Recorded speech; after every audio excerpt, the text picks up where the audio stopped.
Hi everybody and welcome back. In this raised bed right here next to me, I have all my Ranunculus corms that I have to dig up today and prepare for storage.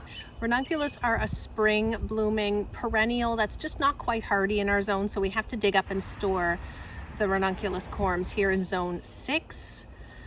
They've turned yellow in the heat, which is completely normal, and I think we're going to replace them with vegetables. I have tomatoes, squash, and I have to look around, but I'm sure I have some other things that I could use this bed space for.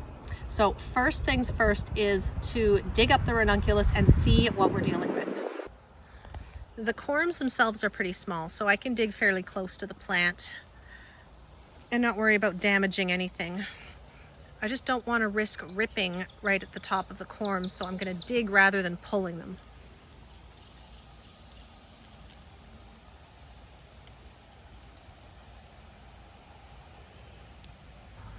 So I'll have to let this dry before I can have a really good look at the corm itself. You can see a little bit of those little tentacle bits on the corm right there.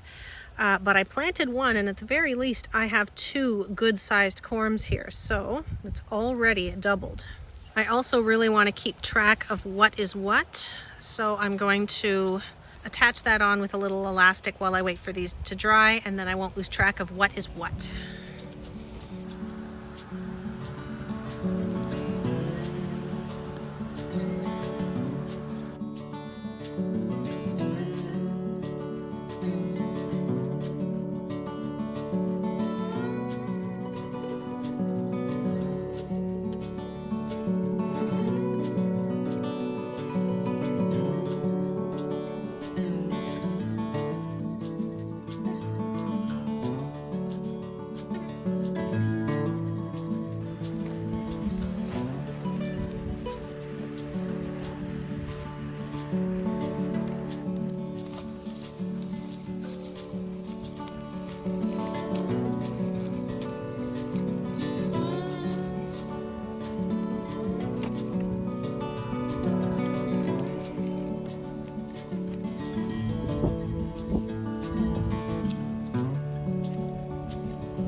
And I'm done. And the good news is that although I planted single corms back in early spring, it looks like most of them have multiplied into 2 or 3 separate corms at least.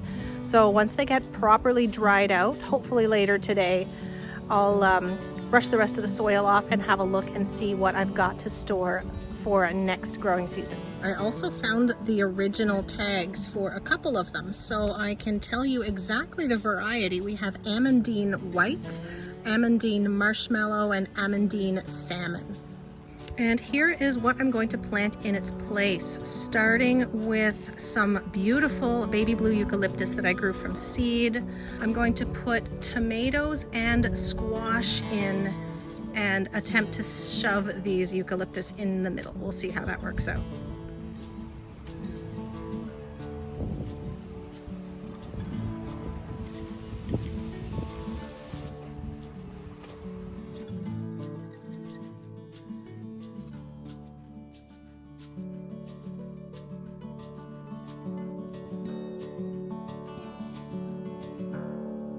So you've probably noticed that these are growing kind of sideways, but the trick that I'm using is to plant them at an angle. I'm planting the root ball like this. I'm just taking off the top little bit of soil there so that they end up standing straight upright. And I will put a stake next to these so that they continue to grow straight upright. But that's a good, easy fix that doesn't put any stress on the plant.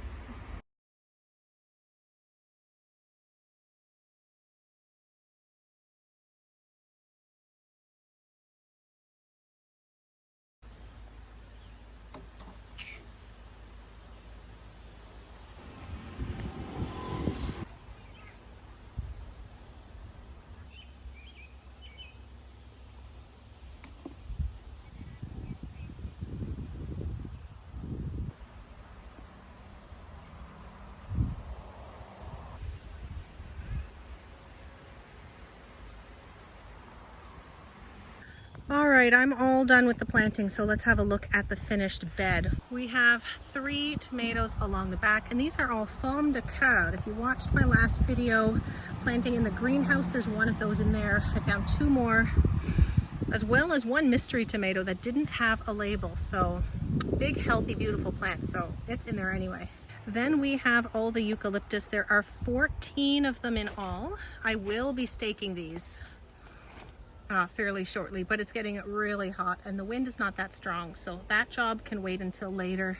There's a zucchini type summer squash called Palestinian Kusa. Then we have a pair of spaghetti squash, followed by butternut, and that one is also butternut. And then we have a buttercup variety as well. I did bring over a couple of pumpkins to put here, but I had a feeling I might regret that. The space in between these beds isn't really all that big. Same over here with our picnic table, and all of those plants back there, those ones, those are my on-deck circle. That's all waiting to get planted, but you know how it is. Too many plants, too little space. But those squash are going to take over a lot of this space in the middle. They're going to trail, and we're just going to let them. But I thought the pumpkins might be a little bit much. So I'm going to take a break now and get the kids in the pool, and then we will come back later on and have a look at these ranunculus. Hey, so it's much later now, and I have been so happy with how these corms look so far. I've been plugging away at them for about a half hour now. Just trimming them up, making sure I get most of the dirt off, and a lot of them are a good size, a really good size. So I want to have a look at this one. This one has 4 main shoots coming off of it. So I saved that one so that we could check this one out together. I'm gently brushing off as much of the soil as I can. I'm not really separating these at this point because they're not fully dry. They're really locked together. When they dry, they shrink a little bit more. So I should be able to separate them at that point. But they are moving when I wiggle them. So I'm certain that I can get 3, if not 4 plants out of this one clump. I'm just going to clip the tops off. This is the white variety, the Amandine white that I'm dealing with right now. Hello, Molly.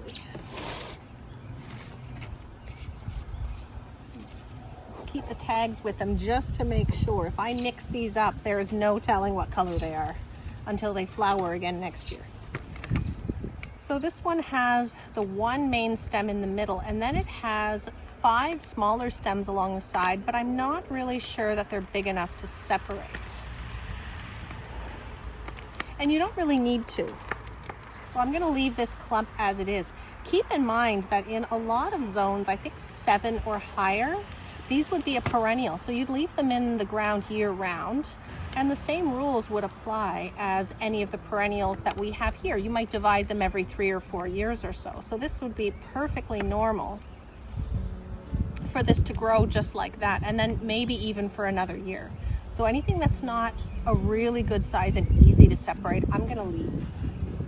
So these are the white, and what started out as 12 corms is now close to 40, which is great. And I would put these behind the greenhouse where they get nice airflow and a little heat and a little bit of sun to help dry these out, but it's gonna rain overnight and all day tomorrow. So I'm gonna bring them into the basement and put them near our dehumidifier. That should do the trick. So I'm just going to plug away at the rest of these and get them safely stored in the basement out of the rain. Thank you so much for watching, everybody. If you enjoyed this video, be sure to give it a like, leave a comment if you want, and also hit that subscribe button. It really does help with the visibility of my videos. Thank you so much for watching once again, and I will see you next time. Bye.